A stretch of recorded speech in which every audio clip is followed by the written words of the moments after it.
श्यामं तनुं शुशोभं विभंग्रं रूपं कलवेणुवक्त्रं श्रीश्रीलराधा रमणं नमामि। जन्माद्यस्य यतोऽन्वयादितरतश्चार्थे स्वभिज्ञः स्वराट् तेने ब्रह्महृदाय आदिकवये मुह्यन्ति यत्सूरया तेजो वारिमृदां यदविनिमयो यत्र त्रिसर्गो मृषा धाम्ना स्वेन सदा निरस्तकुहकं सत्यं परं धीमहि। रासेश्वरं रासकरं वरं रासेश्वरीश्वरम् रसाधीष्ठात्र देवं च रास विनोदिनम्। जयति जयति राधारमण श्री चैतन्य कृपाल जयति जयति सखीगण वृंद श्री जयति भट्ट गोपाल। जय वृंदावन चंद जयति जमुना पट रानी जयति जयति गुरुदेव मंत्र पद्धति के दानी। जय जय ब्रज की रेणु जाहि शिव नारद जाचे जयति रास रस कुंज जहाँ राधा वर नाचे। अहो बकीयं स्तनकालकूटं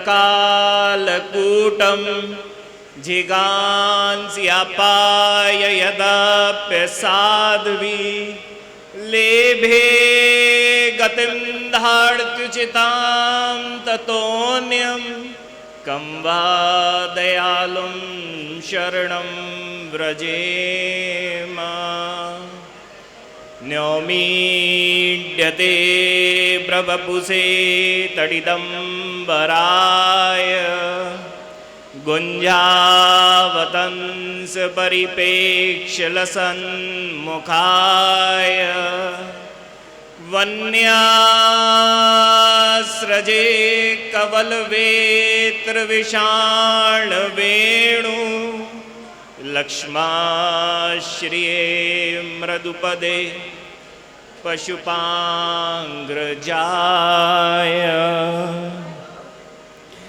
वन्दे वृन्दावनानन्दं राधिकां परमेश्वरीं गोपिका परमा श्रेष्ठाम् आह्लादिनी शक्तिरूपिणम्। सिंचन सिंचन नयन पयसा पाण्डुगण्ड स्थलानां मुञ्चन मुञ्चन प्रतिमुहुरहो दीर्घ निश्वास जातम्। उच्चैः क्रन्दन् करुण करुणो दीर्घ हाहेति नादो गौरः कोपि व्रजविरहिणी भावमग्नश्चकास्ति। क्षणं हसति क्षणं हसति रोदति क्षणमत् क्षणं मूर्छति क्षणं लूठती धावती क्षणमत क्षणं नृत्यति क्षणं स्वसिति मुञ्चति क्षणमुदार हाहारवं महाप्रणय लीलया विरहतीह गौरो हरि मनोजवं मारुततुल्यवेगं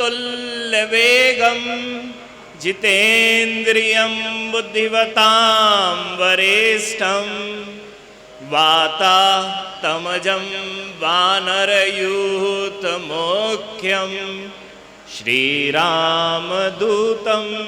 शरणं प्रपद्ये वन्देऽहं श्रीगुरो श्रीयुत्पदकमलं श्रीगुरुन् वैष्णवांश्च च श्रीरूपं साग्रजातं सहगण रघुनाथान्वितं तं सजीवं साद्वैतं सावधूतं परिजनसहितं श्रीकृष्ण चैतन्य देवं श्रीराधा कृष्ण पादान् सहगण ललिता श्री विशाखान्वितांस च हरे कृष्ण कृष्ण कृष्ण हरे हरे हरे राम राम राम हरे हरे।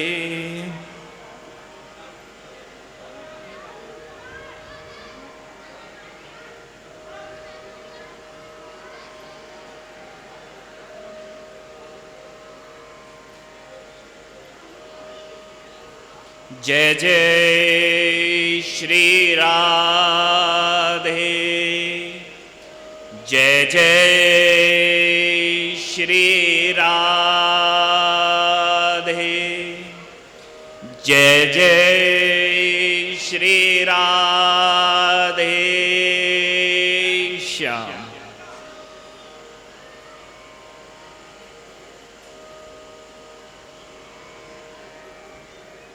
रसदायिनी रस विनोदिनी रस मंदाकिनी रसवाहिनी रस संवाहिनी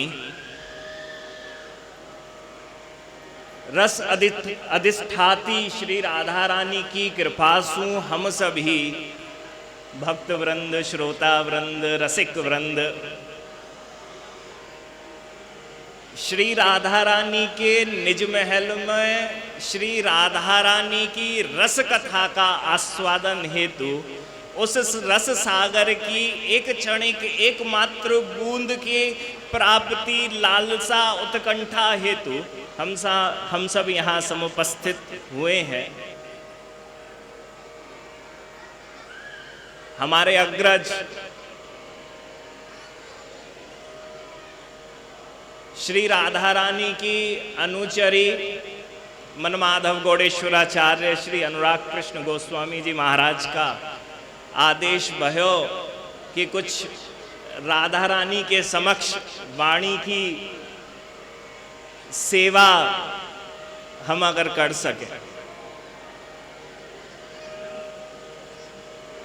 देखो हमारी सेवा तो वाणी की ही सेवा है। ये जिस दिन चली जाएगी उस दिन हम समझेंगे या हमारा कभी गला भी खराब हो जाए तो हम समझते हैं कि हमारी सेवा में कहीं त्रुटि हुई है, इस वजह से राधा रानी हमसे सेवा नहीं करवाना चाह रहे हैं।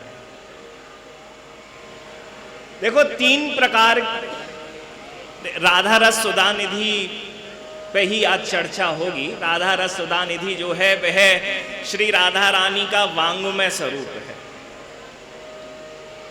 जैसे श्रीमद् भागवतम है, श्रीमद् भागवतम के ऊपर अन्य बहुत सारे आचार्यों ने, चाहे रसिक आचार्य हो, चाहे तत्व आचार्य हो, चाहे आचार्य ना भी हो, अलग अलग अपनी टीकाओं में अपने भाव उन्होंने वहां रखे हैं।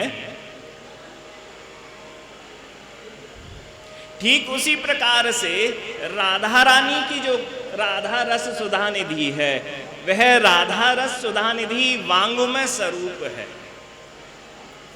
उस राधा रानी की वांगमय स्वरूप श्री राधा रस सुधा निधि, अब इसकी 3 प्रकार से व्याख्या हो सकती है। एक तत्व की दृष्टि से कि भैया कोई ज्ञानी भक्त हुआ, उसने राधा रानी की भक्ति को अपने ज्ञान भक्ति के आधार पे समझा, उस आधार पे समझने के बाद वह राधा रस सुधा निधि की टीका करे। मैया यहाँ पे भैया 10 रुपए चढ़ाने और 20 रुपए चढ़ाने के लिए बीच में मत आइए, आप सब बैठे रहें, वहां से निवेदन यहाँ कर लें ठाकुर जी को। जो चढ़ाना है श्री राधा रानी के पास ही जाके चढ़ाएं। जय जय श्री राधे। तो महाराज, पहली चर्चा अगर किसी ग्रंथ किसी शास्त्र की करी जाती है तो तत्व की दृष्टि से करी जाती है कि भाई अमर कोश के इस सिद्धांत से, न्याय के इस सिद्धांत से यह श्लोक इस बात को कह रहा है। हा? 6 दर्शन उसके अंदर ले लिए जाते हैं, अमर कोश ले ली जाती है, लघु सिद्धांत, पाणिनि सूत्र सब लगाने के बाद तत्व की दृष्टि से किसी शास्त्र की व्याख्या करी जाती है। दूसरा, रस तत्व। रसिकाचार्यों ने जिन जिन संप्रदायों के अंदर उन्होंने अनुगत्य ग्रहण करा, उस अनुगत्य में जिस रस सिद्धि की, रस पद्धति की प्राप्ति उनको हुई, उस रस पद्धति को पुष्ट करने के लिए वह शास्त्रों के अंदर अपने भाव से अपने ही सिद्धांत को पुष्ट करने के लिए, रस सिद्धांत को पुष्ट करने के लिए इसकी चर्चाएं करते हैं। देखो, जैसे गौड़िया संप्रदाय के अंदर श्री मधुसूदन दास हुए हैं, उनकी राधा रस सुधा निधि के ऊपर टीका मुख्य मानी जाती है।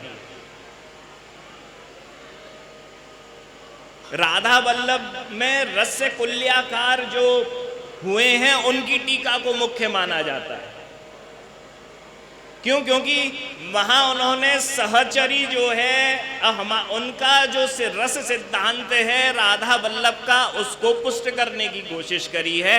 यहाँ पर हमारे गौड़िया संप्रदाय के अंदर मंजरी जो है, देखो सहचरी में अंतर है, किंकरी में अंतर है, अनुचरी में अंतर है। जो सहचरी है वह राधा रानी की सखी है, जो अनुचरी है वह राधा रानी की दासी है, जो किंकरी है उसके पास ऐसी कोई सेवा नहीं होती, वह तो हाथ जोड़ के खड़ी होती है कि प्रभु किस क्षण आप आदेश करें कि कौन सी सेवा यहाँ बची हुई है जिसे मैं कर दूं। तो तीनों में अंतर है, किंकरी अलग है, अनुचरी अलग है, सहचरी अलग है। तो सहचरी का भाव राधा वल्लभ जी का भाव है, अनुचरी का भाव जो है वह गौड़िया का भाव है। तो यह रस तत्व की बात है। तो देखो, राधा रानी के समक्ष यहां बैठ के ना तत्व की चिंतन हो सकता है। राधा रानी के उस गोलोक वृंदावन के अंदर तत्व की चर्चा कोई नहीं होती है। राधा रानी के उस निज वृंदावन के अंदर रस तत्व की चर्चा भी नहीं होती है। हा? रस तत्व की भी चर्चा नहीं है। देखो क्यों? रस तो यहां पुष्ट होता है ना, जब यहां से पुष्टता हो जाएगी तब निज वृंदावन प्राप्त होगा। अब ये राधा रस सुधा निधि पे इतनी लड़ाइयाँ चलती हैं, कोई कहता है हमारे संप्रदाय से हैं, कोई कहता है हमारे संप्रदाय से हैं। श्री प्रबोधानंद सरस्वती विरचित जो राधा रस सुधा निधि है, ये हमारा है या उनका है या इनका है। अरे बाबा, जरा आज से 50 साल पहले यह कथा भी प्रकाशित हो चुकी है कि एक कानपुर का एक भक्त था। वह कानपुर का भक्त महाराज, उसने रामचरितमानस का 9 बार पूरा पारायण करा, पूरा व्रत करा, पूरा पाठ करा। पाठ करने के बाद श्री हनुमान जी की कृपा प्राप्त हुई। श्री हनुमान उसके सामने प्रकट हुए। प्रकट होने के बाद जब उन्होंने पूछा कि वत्स तुझे क्या वर चाहिए, उस समय पर वह 24-25 साल का नवयुवक था। उसने कहा कि मुझे तो राधा रानी के दर्शन करने हैं। हनुमान जी बोले भैया उनके दर्शन तो हमको भी ना आए। देखो क्यों, वहां पे हनुमान जी का गोपी भाव नहीं है ना, वह पुरुष है। वृंदावन के अंदर गोपी भाव ही धारण करके आया जा सकता है। इस निज वृंदावन में राधा रानी की प्राप्ति का एकमात्र सूत्र है कि पुरुषों को भी जब तक वह अपने अंतःकरण में, बाह्य करण नहीं कि गोपियों की तरह से कपड़े पहन लिए और चल दिए, नहीं मैं सखी बन गया, मैं अनुचरी बन गया, नहीं, अंतःकरण के अंदर अगर तुम गोपी का भाव अपने अंदर विद्यमान कर लोगे तो राधा रानी मिलेंगी, नहीं तो नहीं मिलेंगी। ये वहां पुरुष नहीं होता है, पुरुष एकमात्र श्री कृष्ण है उस वृंदावन में। तो यहां भी हनुमान जी दास्य भक्ति है, माधुर्य भक्ति के आचार्य नहीं है वह, क्योंकि पुरुष हैं। तो अब उस पुरुष क्योंकि बलशाली है, बल ये सौम्यता स्त्रियों में होती है, बल जो होता है वह पुरुषों का प्राधान्य है। यहाँ महाराज हनुमान जी के अंदर बल है, वह पुरुष देह अपने रखते हैं, उसे छोड़ते नहीं हैं, तो वृंदावन की प्राप्ति नहीं है। श्री हनुमान जी ने कहा कि भाई वहां की प्राप्ति तो नहीं है। बोले तो फिर मुझे यह बता दीजिए कि कैसे मैं राधा रानी से मिल लूं। उस समय पर हनुमान जी ने कहा एक धाम वृंदावन है, उस वृंदावन के अंदर श्री सेवा कुंज है, उस सेवा कुंज के अंदर अगर तू चला जा और जाके श्री राधा रानी को करुणा से पुकार, राधा रानी की कृपा तेरे ऊपर हो जाएगी। वह नवयुवक कानपुर से भागा भागा यहाँ वृंदावन आया। एक श्रौत मुनि आश्रम हुआ करता था सन्यासियों का, वहां पे आके उसने पूछा भैया आज्ञा मिली है कि सेवा कुंज जाना है राधा रानी की प्राप्ति के लिए, ये सेवा कुंज कहाँ है? उस समय पर एक सन्यासी थे, उन्होंने कहा हाँ हाँ हम जानते हैं, हम जानते हैं, हम तुमको ले चलेंगे। सन्यासी ने उस लड़के को लिया, लड़के को लेकर चलने लगे। चलते हुए थोड़ा सा ही आगे बढ़े थे कि बढ़ने के बाद एक रास चल रहा था स्वामी कुंवरपाल जी का। उस कुंवरपाल जी के रास में वह सन्यासी प्रतिदिन जाते थे रास देखने के लिए। तो रास के स्थान पे पहुँचे, उस रास स्थली पे पहुँचे। पहुँचने के बाद सन्यासी ने लड़के से कहा यार हमें तो विश्वास नहीं है कि तुझे हनुमान जी की कृपा मिल गई, तू तो छोटो सो छोरा है, यहाँ तो सन्यासी है गए, दिगंबर है गए, बाकी बाद भी अब तक ना हनुमान जी दिखे, ना राधा दिखी, ना राम जी दिखे, तुझे अभी से जा उम्र में दिख गए, हमें तो विश्वास ना है। विश्वास तभी होएगो अगर यहाँ जो राधा कृष्ण बैठकर जो रास लीला कर रहे हैं वहाँ वह राधा कृष्ण का अभी भोग लग रहा है। अगर वह राधा रानी तुझको बुला के अपना वह चर्वित वह बीड़ी प्रसाद तुझे दे दे तो हम मान लेंगे कि तेरे ऊपर हनुमान जी की कृपा हो चुकी है। यहाँ यह बोला, यह सन्यासी जैसे ही बोले ठीक उसी समय वहां से अंदर से कोई एक कर्मचारी आया। कर्मचारी ने कहा ए युवक सुन, तुझे राधा रानी बुला रही हैं, श्री प्रियाजू बुला रही हैं। महाराज जैसे ही बोला प्रियाजू की तरफ गया और प्रियाजू ने उसे पेड़े का प्रसाद दे दिया। हाँ, अपना बीड़ी अपना अधरामृत प्रसाद उसको दे दिया। वो लेके बाहर आया, बाबा को दिखाया, बाबा चुप हो गए, बोले अब तो विश्वास हो गया कि जा उम्र में ही तूने हनुमान की प्राप्ति कर ली। पूरा रास देखने के बाद अब वह महाराज चलते हैं, सेवा कुंज पहुंचते हैं। संध्या की आरती हो रही है। संध्या की आरती के बाद वहाँ पे जल्दी शयन हो जाती है कुंज में। तो सेवा कुंज में जब शयन होने को थी, यह युवक बोला रात्रि को तो मैं यहीं रुकूंगा। बाबा बोले पागल है क्या, किसी ने देख लिया तुझे बाहर कर देंगे। बोले कुछ भी हो जाए मैं रात्रि को सिर्फ यहीं रुकूंगा। लड़ लिया, झगड़ लिया, सन्यासी चले गए। सेवा कुंज में जैसे तैसे करके छुप के बैठ गया। सब सेवा कुंज के द्वार बंद हो गए। महाराज यह बैठ के भजन करने लगा। भजन करते करते करते करते रात्रि को कब निद्रा आ गई। और निद्रा आ जाने के बाद जब अब महाराज निद्रा आ गई, श्री राधा रानी उसके स्वप्न में प्रकट हो गई। और प्रकट होने के बाद कहती हैं कि अभी तू मेरे प्रत्यक्ष दर्शन का अधिकारी नहीं है, अभी तू मेरे प्रत्यक्ष दर्शन का अधिकारी नहीं है। ले, यह एक ग्रंथ देती हूँ, इसका पाठ कर ले। इसका पाठ करेगा तो तू मेरे दर्शन का अधिकारी बन जाएगा। महाराज वह तो वहां से अदृश्य हो गई। इसकी निद्रा भंग हुई युवक की। और युवक ने जैसे ही आंख खोली तो उसके सामने रखी हुई थी श्री राधा रस सुधा निधि। ये तो वांग्मय स्वरूप है। अब जाके उस कानपुर के उस भगत के पास जाके देख के आओ कि गौड़िया संप्रदाय के 272 श्लोक उसमें लिखे हैं कि दूसरे संप्रदाय के 271 श्लोक उसमें लिखे हैं। क्योंकि वह प्रसादी, वह ग्रंथ तो श्री राधा रानी के द्वारा दिया हुआ था ना, वह संप्रदाय से ऊपर है।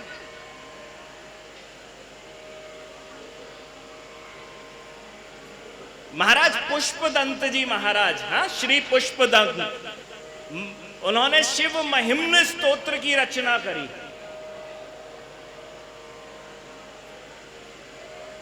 शंकर के जो भक्त होते हैं वह इस बात को जानते हैं कि सबसे बड़ा अगर कोई स्तोत्र है तो वह शिव महिम्न स्तोत्र है।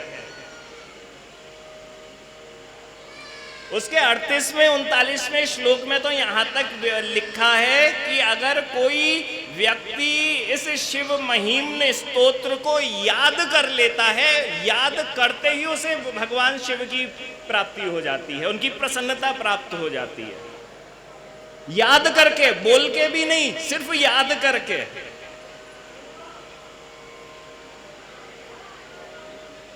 एक बार पुष्पदंत को महाराज मन में अहंकार आ गया। अरे बताओ, हमारा ऐसा स्तोत्र है, हमने ऐसी रचना करी है। शिव महिम्न के अंदर तो लिखा है आखिरी के श्लोकों में, 2 श्लोकों में, कि इस श्लोक का पाठ करके देवता, गंधर्व, किन्नर आदि भी भगवान शिव की कृपा प्राप्त कर लेते हैं। महाराज यहां अहंकार आ गया। बताओ हमसे बड़ा रचयिता कौन? भगवान शिव ने बड़े प्रसन्न होकर उसे बुलाया। अरे जरा पुष्पदंत को कैलाश पे बुलाया जाए। महाराज बड़े प्रफुल्लित, देखो आज तो भगवान स्वयं भगत को बुला रहे हैं। हाँ आओ आओ, दर्शन देना चाहते हैं। पूरा वीआईपी ट्रीटमेंट है, इतने बड़े भक्त हैं हम उनके। पूरे अहंकार से भरे हुए गर्वित श्री पुष्पदंत कैलाश पे पहुंचे। और कैलाश पे पहुंचने के बाद वहां पे नंदीश्वर खड़े थे। नंदीश्वर से बोले कि शिव ने बुलाया है, उनसे कहो कि उनका सर्वश्रेष्ठ भक्त जो श्री पुष्पदंत है वह आया है। यह बात सुनकर नंदीश्वर हंसने लगे। और जब हंसने लगे तो देखा श्री पुष्पदंत ने कि पूरा जो शिव महिम्न स्तोत्र था वह एक एक दांत पे लिखा हुआ था नंदीश्वर के। एक एक दांत पे शिव महिम्न स्तोत्र लिखा था। आश्चर्यचकित हो गए, ये कैसे लिखा है? भगवान शिव के पास गए, अहंकार आधा हो गया था तब तक। अंदर पहुंचे, अंदर पहुंच के हाथ जोड़े। जोड़ने के बाद महाराज वो नंदीश्वर के दांतों पे हमारा स्तोत्र, बोले यह स्तोत्र तो चिन्मय है, चैतन्य है, यह तो इस बार तेरे ऊपर तुझे कृपा करके पुष्पदंत बना दिया और तेरे ही सहारे मैंने अपना वह चिन्मय जो स्तोत्र था, हाँ, उसको मनुष्यों को दिया है। तू इसका रचयिता नहीं है। तो यहां ये संप्रदाय ने लिखा, वो संप्रदाय ने लिखा, और तो और मजे की बात, श्री तुंगभद्रा सखी का यह स्तोत्र जो है, सहचरी भाव वाले भी सहचरी भाव जब ढूंढते हैं तो कई श्लोक ऐसे आ जाते हैं जहां पर सहचरी भाव ही नहीं है। मंजरी गौड़िया संप्रदाय में जब हम मंजरी भाव भी ढूंढते हैं तो कई जगह पे ऐसा भाव आता है, अरे यह पूरा मंजरी भाव भी नहीं है।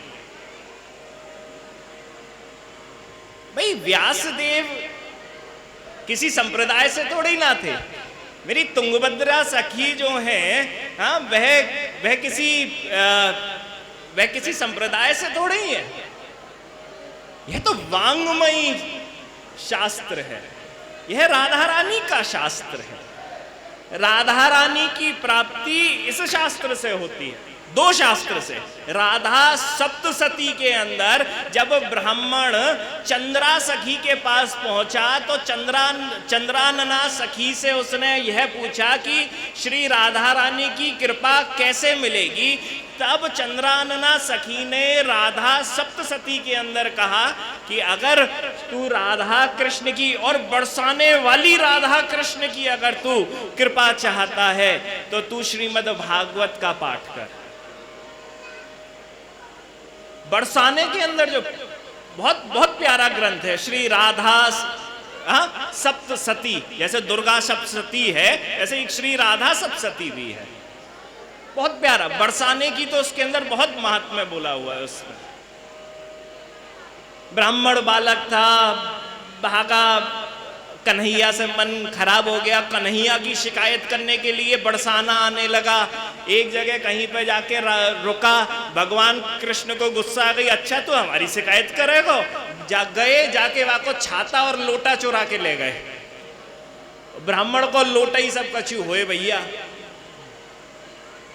गर्मी तपिश होती, हाँ, ले गए। सखाए भेज दियो, सखा ने कही कहा जावे राधा रानी के पास बहुत सारी सखियां आए, बलदाऊ भैया के पास चलो जा, देख भांग के नशे में तो टन्न रहे, हाँ, और बड़े प्यार से सुनेंगे। और एक बार कह दी नहीं कन्हैया वो बात माने, वो बाग उनके पास जाए, उनके इतने फॉलोअर ना आए, रोने लगो। हाँ? राधा सप्तसती के अंदर बहुत बड़ी कथा है इस बात की, बहुत बड़ी। कैसे कन्हैया उसे बरसाना आने नहीं दे रहे थे, उसकी पूरी कथा है।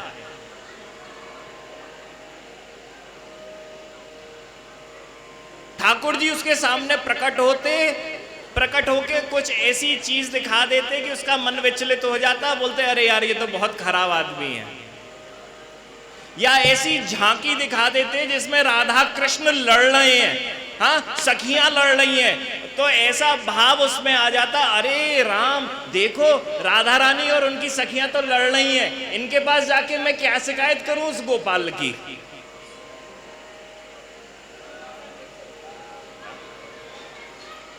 तो देखो, एक तत्व की चर्चा है, एक रस तत्व की चर्चा है। उस निज धाम में या श्री राधा रानी के धाम, इस निज महल के अंदर ना तत्व की चर्चा हो सकती है, ना रस तत्व की चर्चा हो सकती है। यहां तीसरी चर्चा हो सकती है, लीला तत्व की। क्योंकि रस सिद्धांत यहां पुष्ट नहीं करना है, लीला के अंदर रस स्वयं विद्यमान है। श्री राधा रानी कृष्ण की कथा सुनती हैं, कृष्ण श्री राधा रानी की कथा सुनते हैं। कैसी कथा? देखो, भागवत का एक एक श्लोक बड़ी बड़ी कथाओं को अपने अंदर समेटे हुए अथाह समुद्र है।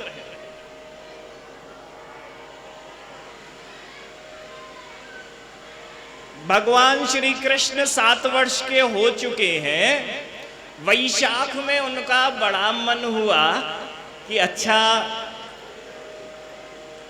जरा अब गोपियों को बुलाते हैं। वैशाख पूर्णिमा पर गोपियों को राधा रानी को बुलाते हैं, फिर जरा देखते हैं कि राधा रानी क्या कहती हैं। बांसुरी हाथ में पहली बार आई थी। स्तोक कृष्ण ने बांसुरी बजाना थोड़ा सा सिखा दिया था, तो पहली बार ट्राई कर रहे हैं राधा रानी को बुलाने के लिए। महाराज पहली बार बांसुरी बजाई वैशाख पूर्णिमा पर, और वैशाख पूर्णिमा पर प्रथम बार बांसुरी बजाते ही राधा रानी ने उस बांसुरी को सुना और सुनते ही वहीं बेहोश हो गई, और जितनी भी गोपियां थी वह भागी भागी कृष्ण के सामने आके खड़ी हो गई।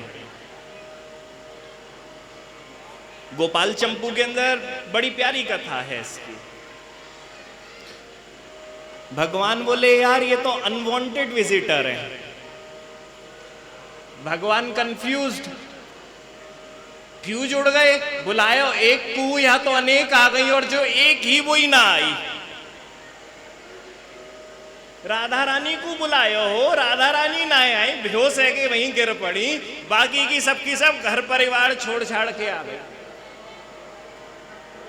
राधा रानी नाय दिखी, इतनी सारी दिख गई, लगो सर पे का बवाल आ गयो भैया। बोले तुम क्यों आई? तो उन्होंने कहो तुमने बुलायो। कन्हैया बोले, नाय रे, मैंने तो राधा शब्द फूको, राधा नाम फूको, मैं तो राधा को बुलायो। नाय तूने हमको बुलायो, चल अब रास करेंगे। कन्हैया नाच ना जाने आंगन टेढ़ो, नाच जानतो ही ना हो, सीखो ही ना हो माने नाच। क्या करे? वो हाथ जोड़ के डंडोत लगा ली नहीं माने सब गोपियन के आगे। बोलो भैया मैंने तुम्हें ना बुलाया, तुम घर जाओ, काय बात को मेरे सिर दर्द कर रही हो, मेरे से ऊपर आके खड़ी है गई। ठाकुर जी ये टेंशन है गई, गुरु बांसुरी सही से ना बज रही।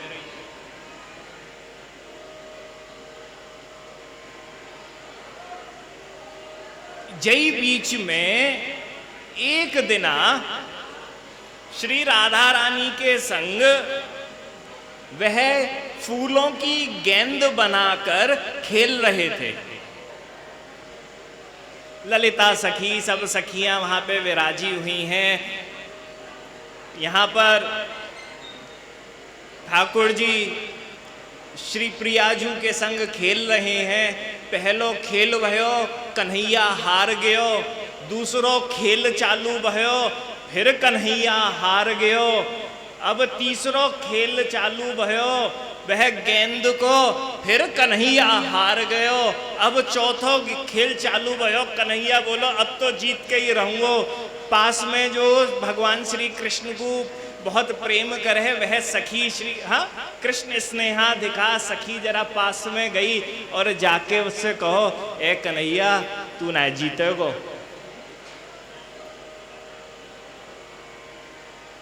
एक काम कर ले, यो बोल नृत्य करेंगे। तू तो बड़ो जोर को बांको जवाने, ऐसो नृत्य मारेगो, राधा रानी है तो तू वहीं हराए देगो।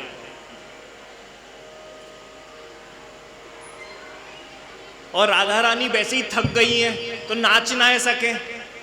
हाँ, इतनो खेले, इतनी कोमल देह है, नाची ना सके, तू ऐसे ही जीत जाएगो। तो महाराज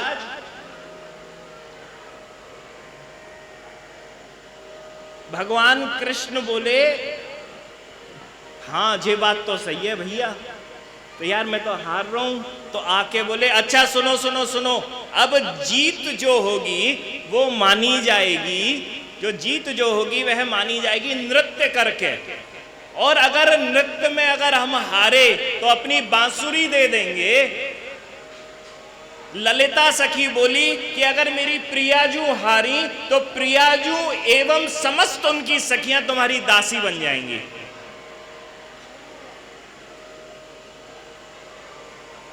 महाराज कन्हैया बहुत चतुर शिरोमणि है।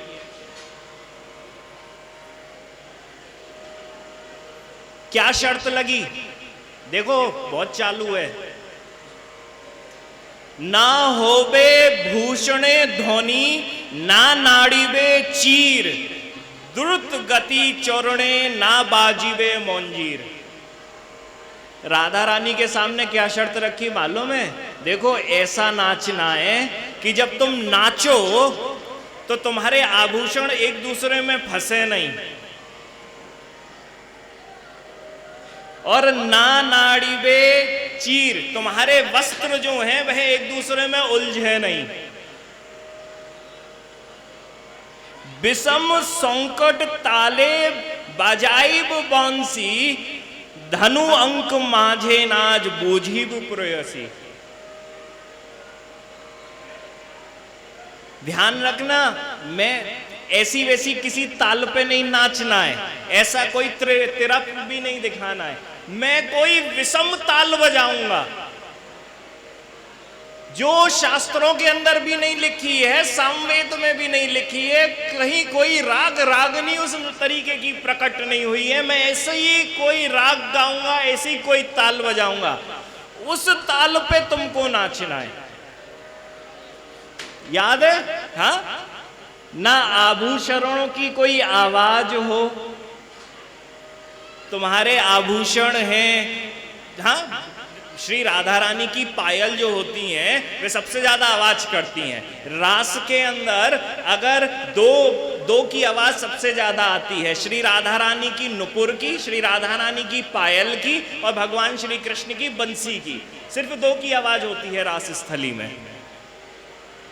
तो यहां पर भी क्या शर्त रख दी? स्त्रियों का भैया जब 16 श्रृंगार करके चले तो चूड़ियां सबसे पहले खनके, पायल सबसे पहले बजे, हाँ, करदनी अपने पे लगा लें तो वो भी उसकी भी घुंघरू बोलते रहे। यहाँ पर तो क्या गजब की शर्त रखी है कि भैया याद रखियो प्रिया जी, ऐसो नाचनो है तुमको कि ना तो एक आभूषण बजे और ना तुम्हारे कोई वस्त्र उलझे। ऐसो नाच सको तो बताओ, और नाए नाच सको तो तुम हार गई, हमारी दासी बन जाओ। चतुर शिरोमणि है भैया।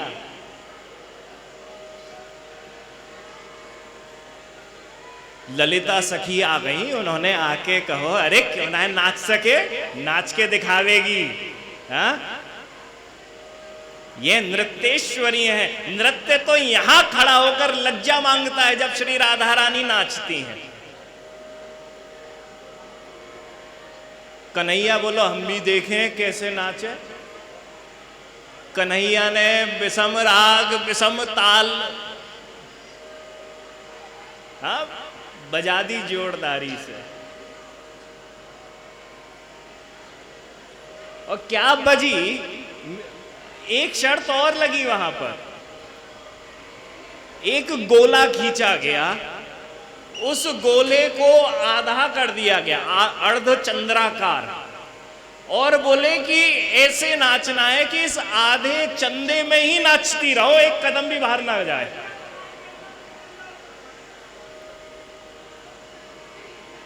एक कदम बाहर ना जाए, अर्धचंद्र आकार गोले में तुम्हें नाचना है। तुम्हारे आभूषणों की आवाज ना हो और तुम्हारे वस्त्र हिले नहीं, उलझे नहीं, तुम नाच सको। और ताल बिल्कुल सही बैठनी है। नाचने वाले की क्रियोग्राफी भैया बिल्कुल सही होनी चाहिए, ना तो मालूम चल जाए।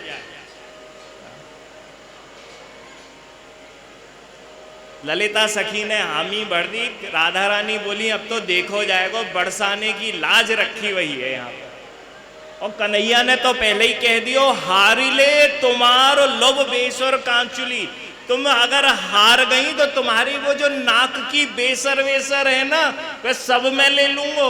हाँ भाई, अगर स्त्री की बेसर ही उसकी नाक होती है, उसकी इज्जत होती है, बोले मैं वो ले लूंगा। ध्यान रखना इस बात को।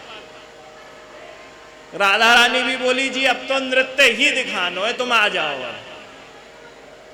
भगवान श्री कृष्ण ने बांसुरी वादन करा, विषम ताल दी गई, जो ना किसी सामवेद किसी शास्त्र के अंदर, संगीत शास्त्र के अंदर लिखी है।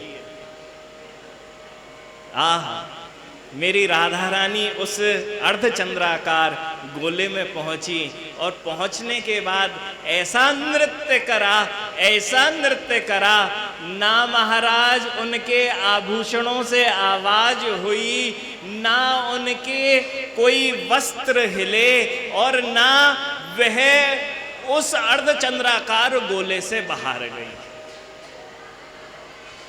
सब सखियां, सब गोपियां उल्लासित होते हुए बोली, राधा रानी की। महाराज ललिता आई, बोले भैया 13 नंबर है। हमारी राधा ने तो यह जो टेस्ट हो वो तो पास कर लियो, अब 13 नंबर है, तू आ जा जरा हमारे यहाँ पास में। तो महाराज लाल जी तो आधे पसीना देने लगे, और पसीना देते देते ललिता सखी आई। और देखो ललिता सखी जो है ना, ब्रज की या राधा कृष्ण की जितनी भी लीलाएं होती हैं, वह ललिता सखी उसमें प्रमुख हैं। ललिता सखी ही राधा रानी से लीलाएं करवाती हैं, आप ऐसा समझ सकते हो। ललिता सखी बड़ी हैं, और अगर ललिता सखी कुछ कह दें, आदेश भी दे दें श्री राधा रानी को कि भैया तुम्हें मान रखना है, तुम्हें बात नहीं करनी है, राधा रानी के अंदर कितनी भी लालसा हो श्री लाल जी से बात करने की, परंतु वह प्यारे से बात नहीं करेंगी जब तक श्री ललिता सखी आज्ञा ना दे दें कि जाओ अब बात कर लो। वहां की रस समृद्धि करने के लिए, रस वृद्धि करने के लिए श्री ललिता सखी रस की, रास महोत्सव की वहां पर उसका कंट्रोल रहता है। तो अब यहां ललिता सखी अब लाल जी के सामने शर्त रखी, जो आधे आधे पसीना दे रहे हैं। क्या शर्त है?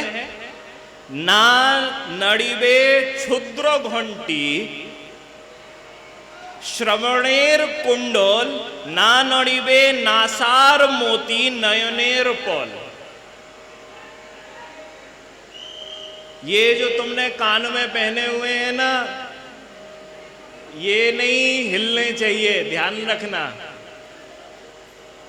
ये जो तुमने कमर में बेल्ट पहनी है, छिद्र घंटिकाएं उसमें लटकी हुई हैं, बजनी नहीं चाहिए, आवाज नहीं आनी चाहिए।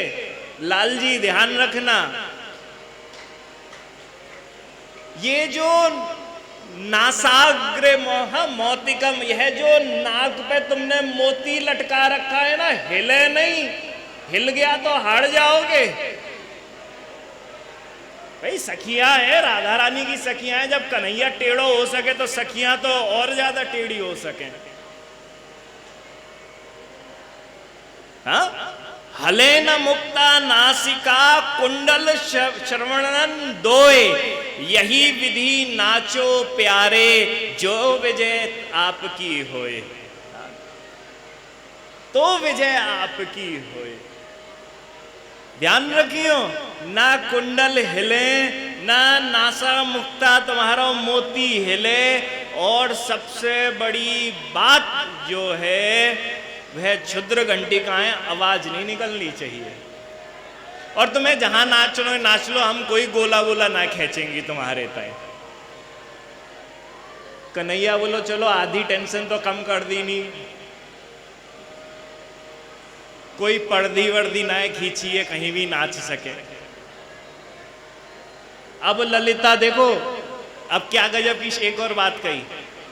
देखो राधा रानी इस वक्त तो देखेंगी, राधा रानी तो सिर्फ देखेंगी, ललिता बजाए वीणा विशाखा मृदंग, बोले सब सखियां आ गई।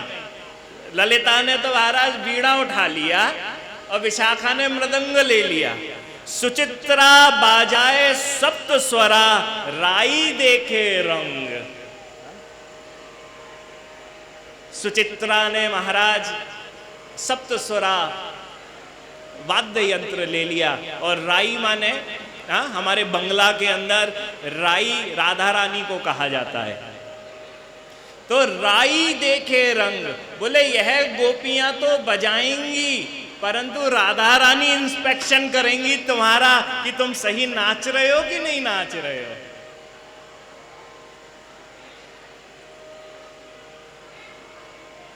ठाकुर जी बोले हाँ हाँ देख लेवेंगे हम, कमें का आ जाओ। अरे हमने बड़े बड़े ने हराए हुए, जे नाचनो गानो तो छोटी सी चीज है। और नंदगांव को छोड़ा तो कभी ना तो बोले भी ना है। ब्रजवासियन के अंदर तो पुरानी आदत हुए ना बोलने की, हर चीज में ना। अरे कैसे ना है, छोटो सा काम है अभी है जाएगा। महाराज ललिता जी ने वीणा उठा लिया, विशाखा ने मृदंग ले लिया, सुचित्रा ने सप्त स्वरा ले ली। हाँ, तीनों ने वहां बजाना चालू करा। हमारी राई हमारी इंस्पेक्शन कर रही है, देख रही है कैसो नृत्य करने वाले हैं मेरे प्यारे। और मेरे प्यारे ने जैसे ही नृत्य चालू करो, ना ताल बैठ रही है, ना थाप बैठ रही है, ना नाच पा रहे हैं। यहाँ से आवाज आ रही है, वहां से आवाज आ रही है, ये आभूषण गिर रहे हैं, ये चुद्रिका से आवाज निकल रही है। अरे भैया ठाकुर जी ने देखो मैं तो हारने लगो, सब सखियां हंस रही हैं तो दुम दबा के भागने लगे। बंसी पकड़ो, बंसी पकड़ के भाग रहे हैं। ललिता विशाखा ने बीणा मृदंग छोड़े, कन्हैया के पास भागी। अरे लाला जावे कहां, इधर आ जा तू। देखो ये लीला है, ये लीला है। पकड़ लाई, आजा बैठ, ला कहां है तेरी बांसुरी। ठाकुर जी को मुंह उदास नीचे करके ले भैया, बांसुरी दे भी ना पा रहे, सखियन ने उठा के छुड़ाए लेनी। चल तू होगो कहीं को नंद कुमार, हाँ तू दास है अभी हमारो, पकड़ के बैठ जा, नाचनो वाचनो आवे ना। देखो सखियां बोली नाचनो है तो राधा रानी से नृत्य सीख, और जब तक नृत्य ना सीखेगो तब तक रास ना कर सके। यहां 450 साल पहले एक लीला बही। श्री बांके बिहारी जी के परम भक्त श्री हरिदास स्वामी एक बार गोवर्धन की परिक्रमा लगाने के लिए चले वृंदावन से।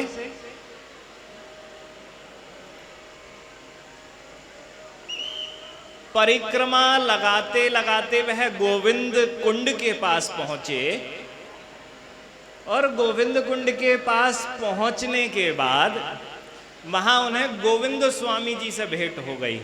यह पुष्टि संप्रदाय में अष्टछाप कवि हैं। हाँ? श्री वल्लभ संप्रदाय, श्री वल्लभाचार्य का जो पुष्टि संप्रदाय है उसके अंदर अष्टछाप, उनकी बहुत बहुत रचनाएं हैं, बहुत प्यारी रचनाएं उनकी हैं। इन्हें अष्टछाप कवि का एक मुख्य कवि कहा जाता है श्री गोविंद स्वामी को। बहुत लीलाएं करी हैं श्रीनाथ जी ने उनके संग।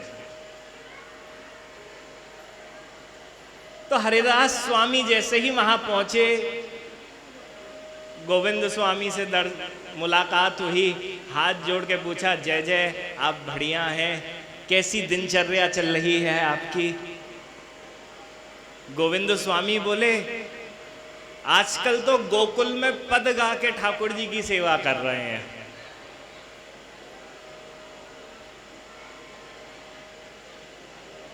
हरिदास स्वामी ने पूछा, कर तो रहे हो, अकेले गाते हो कि कोई और भी आता है गाने के लिए तुम्हारे संग? बोले नहीं, हम अकेले ही गाते हैं, कभी कभी कन्हैया चलो आए। तब हरिदास जी ने पूछा, कन्हैया आके देखता है, तुम्हारे गान में नाचता है कि तुम्हारे संग गाता है? गोविंद स्वामी बोले, अरे कन्हैया आवे और मेरे संग बैठ के गाता है। तब हरिदास स्वामी ने पूछा, कैसा गाता है?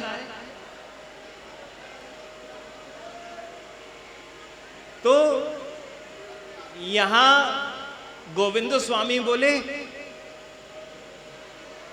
राग तो वही है जो हम सब गाते करते हैं, पर आवाज उनकी बहुत मधुरतम है। उनकी जैसी आवाज किसी की भी नहीं है।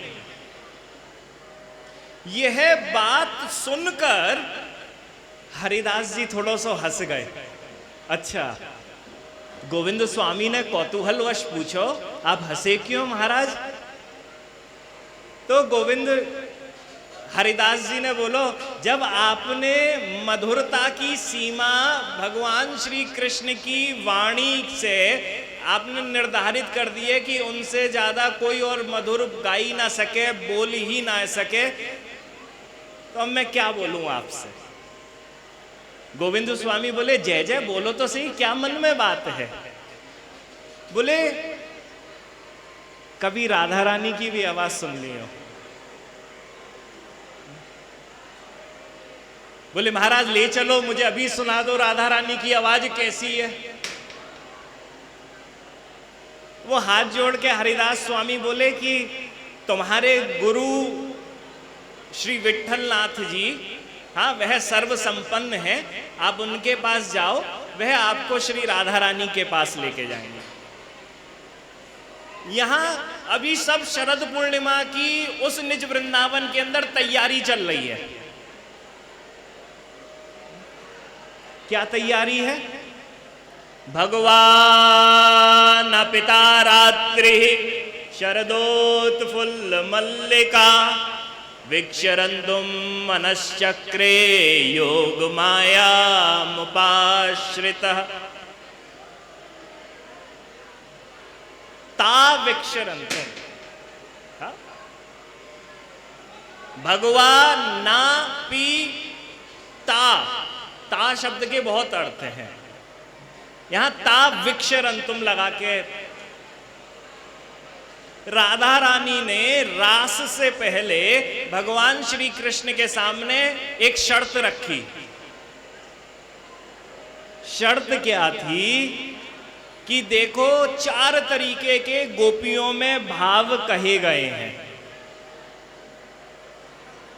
पहलो भाव है तदयिता भाव, दूसरो है मदयिता भाव।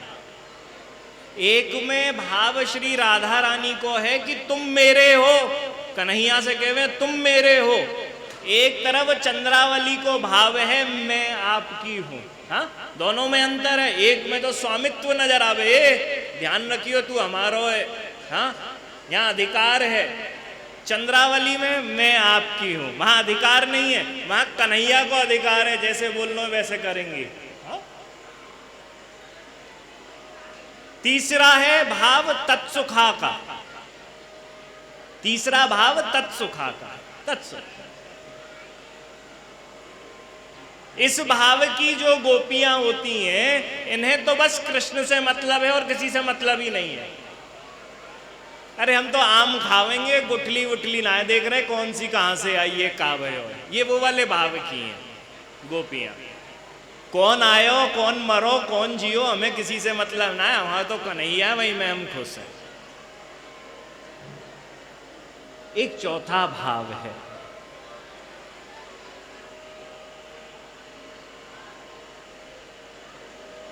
श्री यमुना जी के अंदर यह भाव होता है।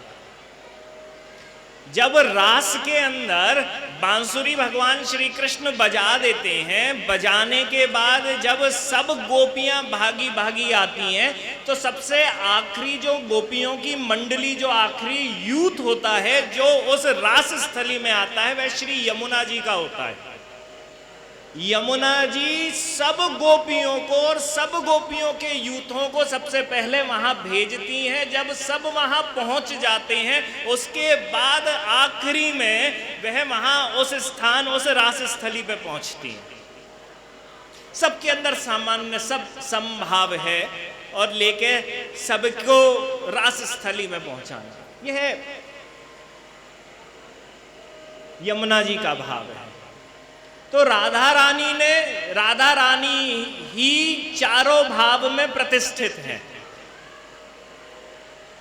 राधा रानी ही चारों भावों में प्रतिष्ठित है। राधा रानी ही राधा स्नेहादिका है, राधा रानी ही कृष्ण स्नेहादिका है, राधा रानी ही सम स्नेहादिका है, और राधा रानी ही न्यूट्रल है। भैया सबके लिए समान है, सम है।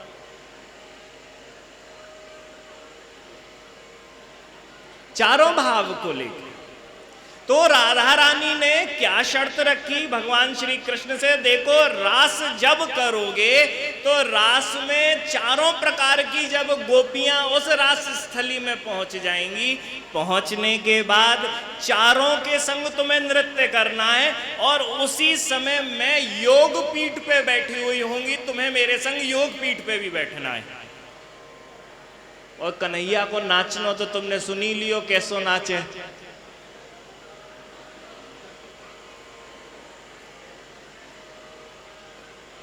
तो भैया नाच ना जाने आंगन टेढ़ा, रास तो करनो इन पर नाचनो जाने ना है। और राधा रानी ने शर्त भी गजब की रख ली नी, चारों के संग, चारों प्रकार की सखियों के संग तुम्हें हर क्षण खड़े रहना है, यानी कि इतनी द्रुत गति से, इतनी तेज गति से नृत्य करना है, और उसके संग संग तुम्हें मेरे पास भी बैठे रहना है योग पीठ पे, क्योंकि योग पीठ, रास की योग पीठ पे ही तो राधा कृष्ण के समक्ष सब गोपियां नृत्य करती हैं। क्या बात है! राधा रानी को तो गुरु बनाया ही था नृत्य का। भागवत के अंदर पूरी कथा उसकी विशेष उसमें कही गई है। भगवान श्री कृष्ण ने पूरा नृत्य सीखा। नृत्य सीखने के बाद आज ताविक्षरंतुम, हाँ, आज उस शरद पूर्णिमा की रात्रि को देखकर, शरदोत्फुल्ल मल्लिका, उन मल्लिकादि पुष्पों को का उदय देखकर भगवान श्री कृष्ण को ताविक्षरंतुम, उन राधा रानी की उस शपथ की, उस बात की याद आई। अरे आज तो वह दिन आ चुका है जब राधा रानी को वह नृत्य दिखाना है कि मैं 4 प्रकार की सखियों के संग नृत्य करता हुआ योग पीठ पे तुम्हारे संग बैठ सकता हूं। और यहां देखो, वहां नित्य वृंदावन में सब चल रहा है, और यहां नीचे रास गोविंद स्वामी कह रहे हैं हमें भी रास दिखा दो। अपने गुरु के पास पहुंचे, गुरुदेव ने कही शरद पूर्णिमा पे चलना, शरद पूर्णिमा पे। महाराज शरद पूर्णिमा पे गोविंद स्वामी अपने गुरु श्री विट्ठलनाथ जी के पास पहुंचे, कहा जय जय, आ चुका हूं, श्री राधा रानी के दर्शन करा दो। जैसे ही चले हैं, विट्ठलनाथ जी ने कहा देखो वहां पुरुष रूप में प्रवेश संभव नहीं है, अंतःकरण में गोपी भाव धारण कर लो। जब गोपी भाव धारण कर लोगे तभी वृंदावन में प्रवेश मिलेगा। गोविंद स्वामी सखा भाव के भक्त हैं।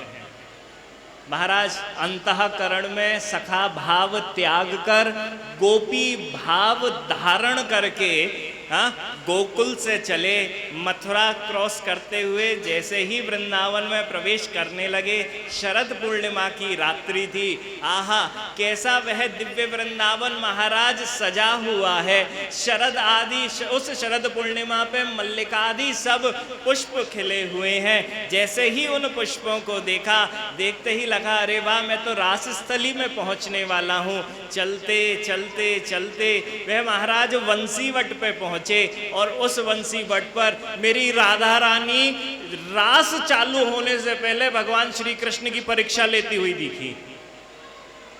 भगवान श्री कृष्ण से बोली रास तो बाद में करेंगे, पहले तो ट्रायल पे दिखा दो तुम नाच सको कि ना।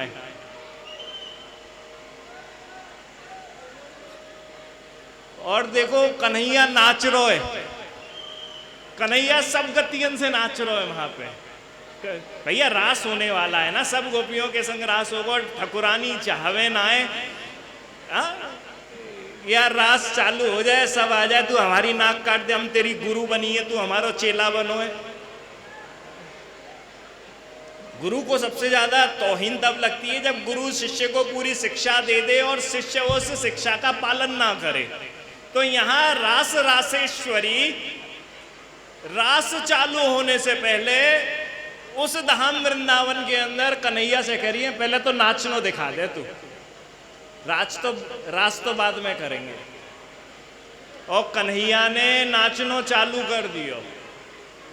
राधा रानी बीच में खड़ी हुई हैं, सब सखियां, हाँ, विशाखा बजाए वीणा ललिता मृदंग,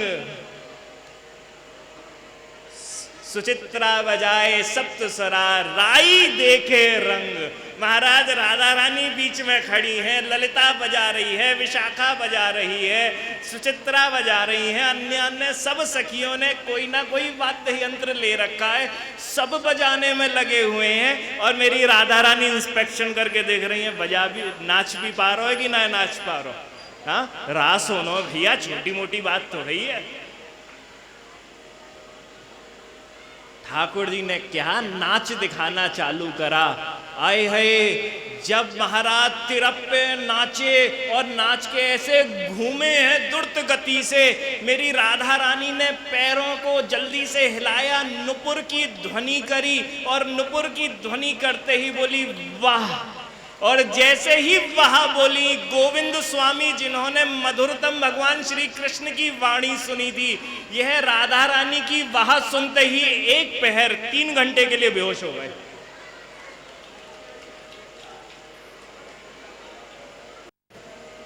कहां में